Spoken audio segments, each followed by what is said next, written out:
Welcome to the another session of SWAYAM program on information technology applications in libraries. Today we are going to learn e-resources, its introduction and types. This is the agenda of today's session.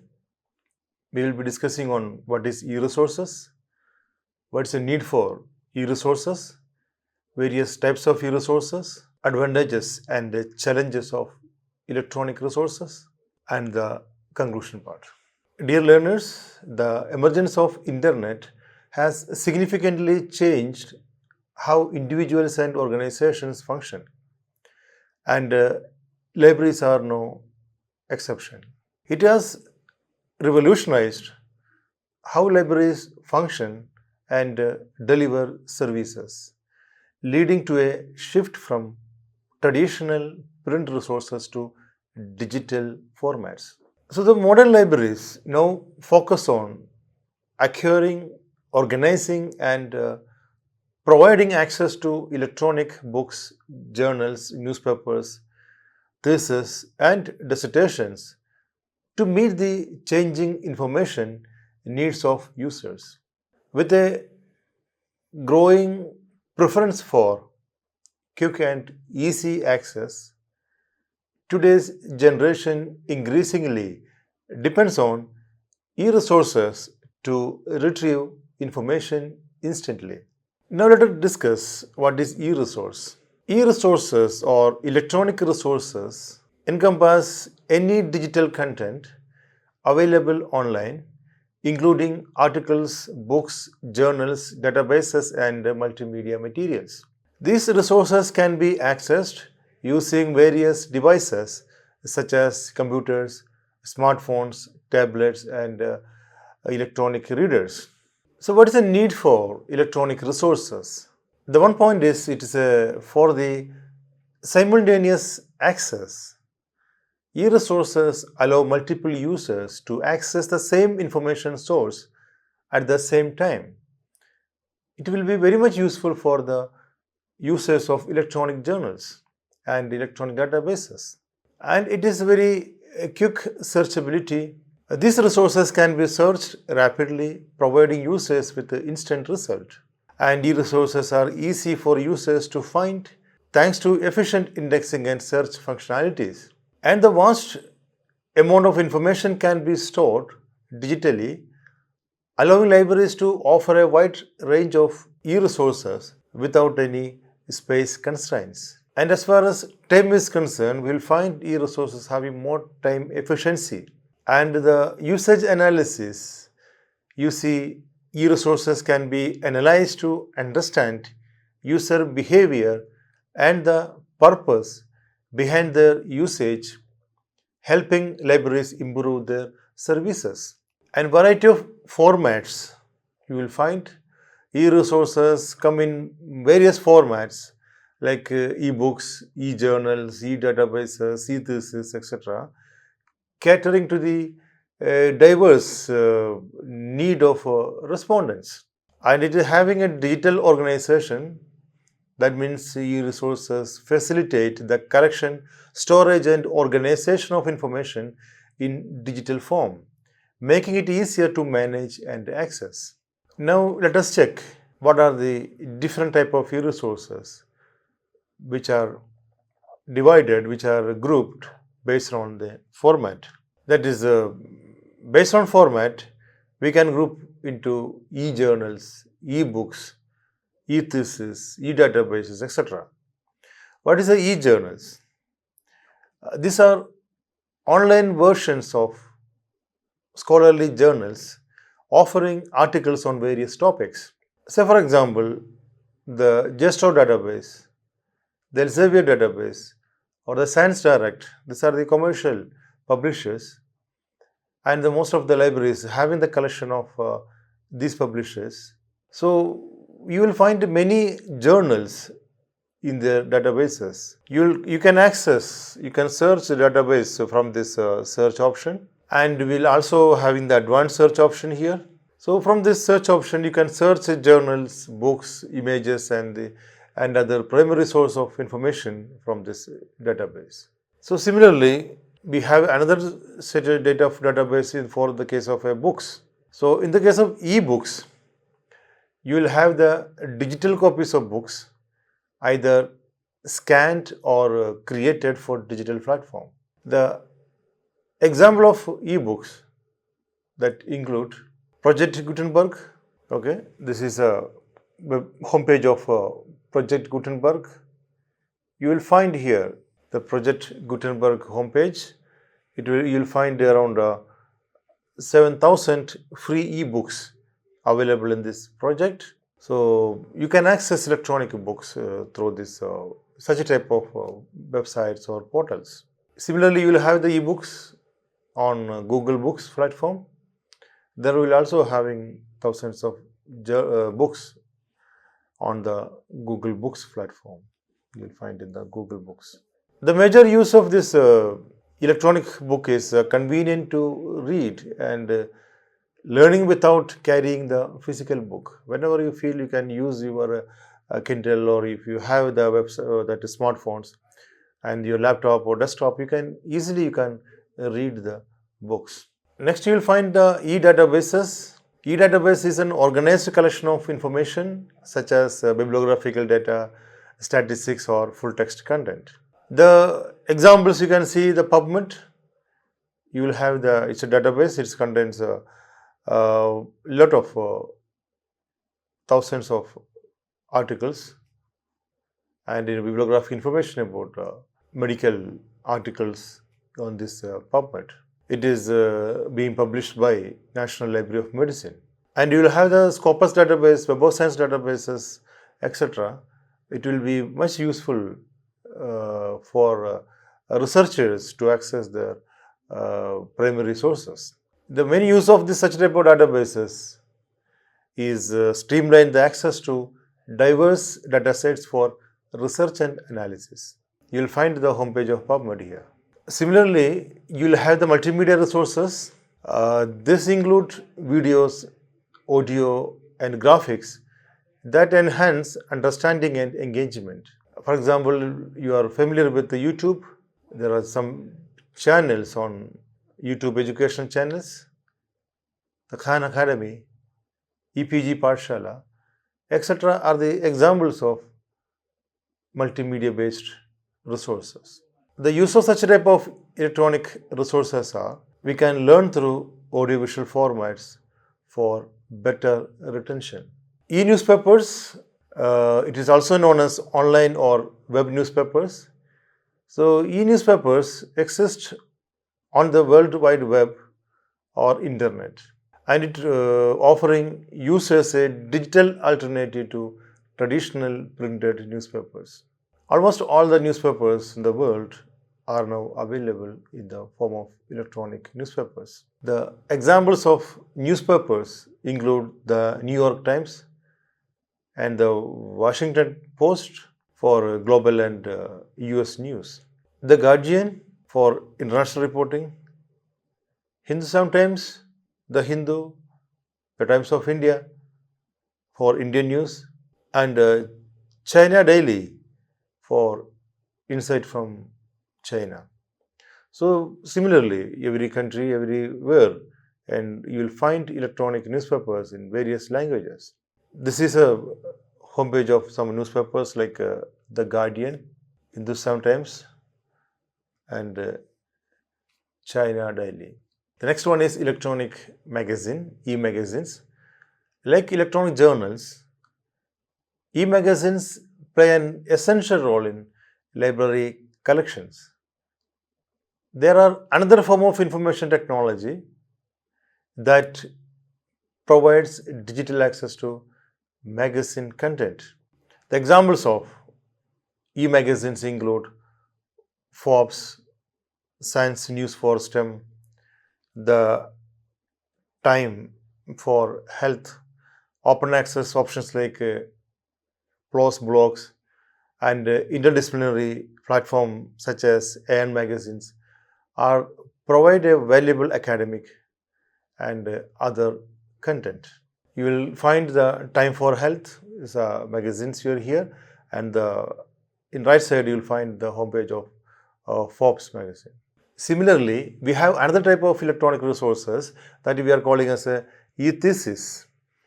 E-thesis databases consists of PhD thesis and dissertations published in electronic format, making these scholarly works easily accessible for academic and research purposes. The examples of open access thesis and dissertations repositories include OITD Open Access Thesis and Dissertations, EBSCO Open Dissertations for Global Research, Shrodhganga for Indian Thesis, and the Networked Digital Library of Thesis and Dissertations, NDLTD, for the worldwide collection.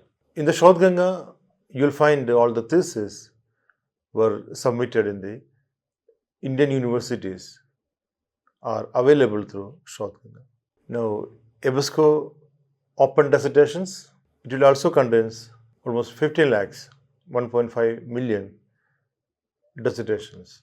And you will find Open Access Thesis and Dissertations, OITD, and Global ETD Search, that is known as a NDLTD, the Networked Digital Library for Thesis and Dissertations. The next type of electronic resources, according to the type, is clippings, e-clippings.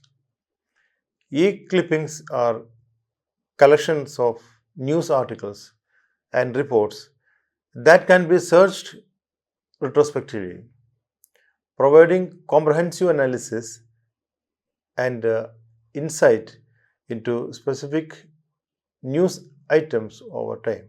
So, similar type of newspaper clipping service sites are available. You can visit there and you can understand what are the important aspects of e-clipping service. The next one is e-patents. E-patents are electronic records of patents, granting exclusive right to inventors to use their inventions for a specific period. These databases provide access to patent information for research and innovation. So, those who are applying for patent, they have to verify whether the product or this invention had been patented or not. So, for example, the e-patent databases includes Google Patents for a vast collection of global patents, eSpaceNet by the European Patent Office (EPO) for European and international patents, WIPO Patent Scope for patents files under the Patent Cooperation Treaty. Similarly, we have the electronic standards also. Electronic standards are written definitions or rules that set guidelines and more monitored by authoritative agencies for compliance. These documents are available in digital format for easy access and reference. The example of e-standards repositories to ISO online browsing platform, Indian Standard Organization, for accessing standards developed by international organizations for standardization. You will find the homepage of online browsing platform.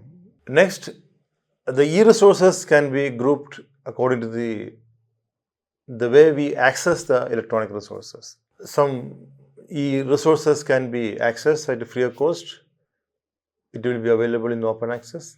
Otherwise, you can access after paying it, subscription based. The electronic resources, if it is open access, it will be freely available without any subscription fees.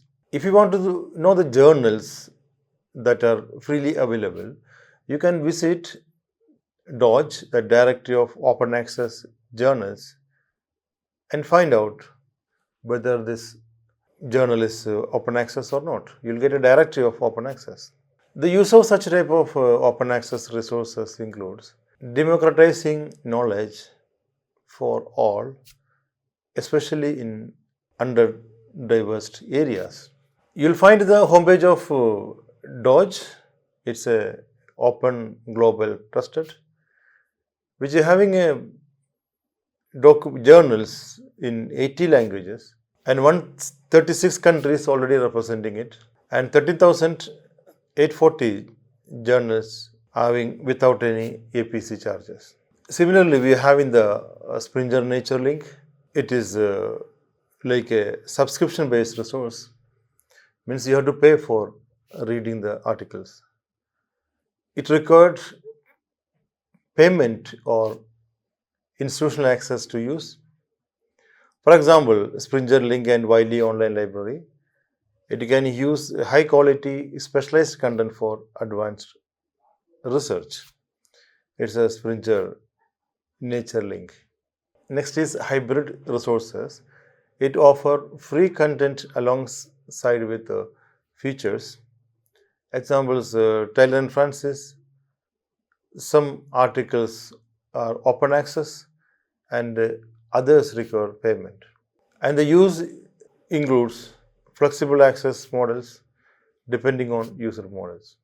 You will find the homepage of Taylor and Francis for search pre-reviewed journals and articles. And based on the purpose, we can have various type of resources, including one is for academic resources. So these academic resources focus on education research. For example, ERIC for education research, Google Scholar, etc. is an academic resource. You'll find the homepage of Google Scholar here. And next we have in the professional and industry specified resources catered to specific professions like law, medicine or engineering. We will having different resources. The examples include LexisNexis for legal resources, Medline for medical resources.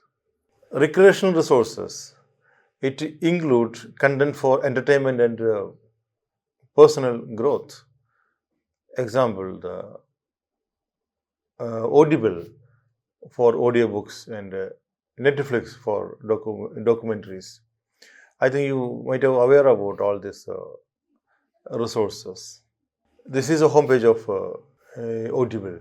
Okay, it has been published by Amazon company, and from here you can select the book which you would like to read. Next is advantages of e-resources.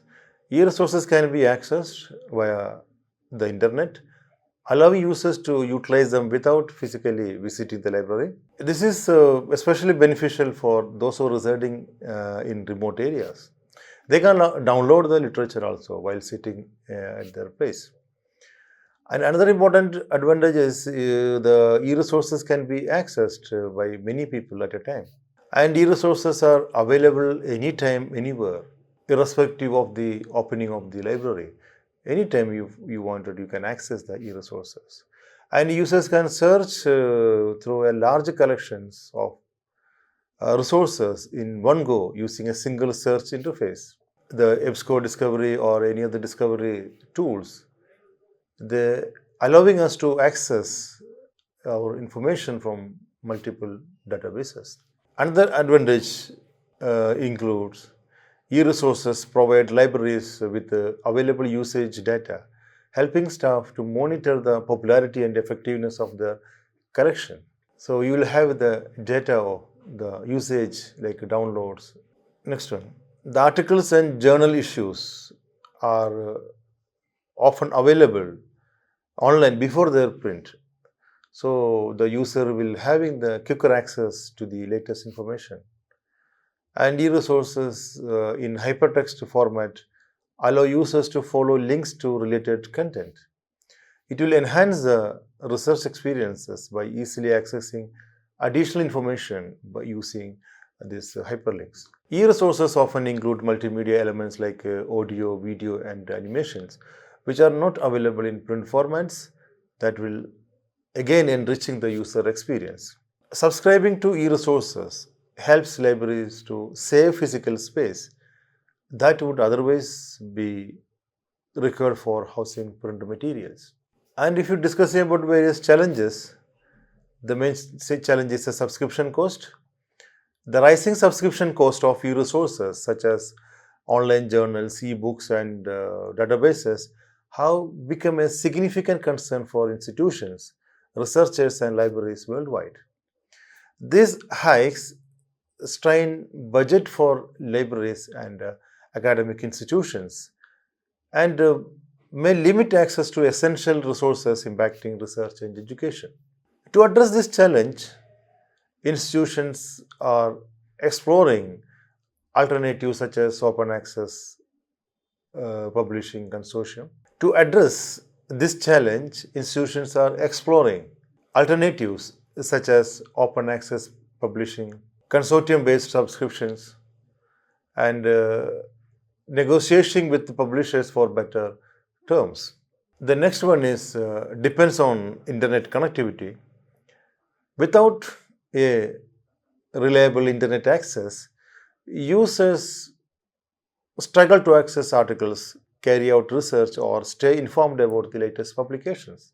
This reliance on connectivity is especially challenging for remote or underserved areas with poor internet availability.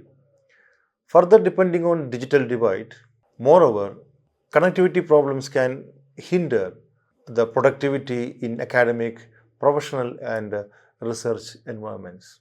To address this challenge of to address this challenge of poor internet connectivity, solutions like offline access options, downloadable content, and enhanced internet infrastructure are essential for ensuring consistent and fair access to periodicals. Next is need for digital literacy skills. Without digital literacy skills, users may struggle to locate relevant information, access information, and assess the credibility of resources, or utilize the advanced tools such as search filters, citation managers, or download options. Most of the users are facing such problems because of lack of digital literacy skills. To bridge this gap, libraries, academic institutions, and organizations must invest in digital literacy training programs. Empowering users with these skills ensures that they can maximize the potentials of e-resources, fostering better research options and informed decision making in the digital age. So these are the major challenges. Dear students, e-resources have transformed how information is accessed, managed, and used in contemporary libraries. Offering fast, efficient, and simultaneous access to extensive information, they have become a vital component of library services.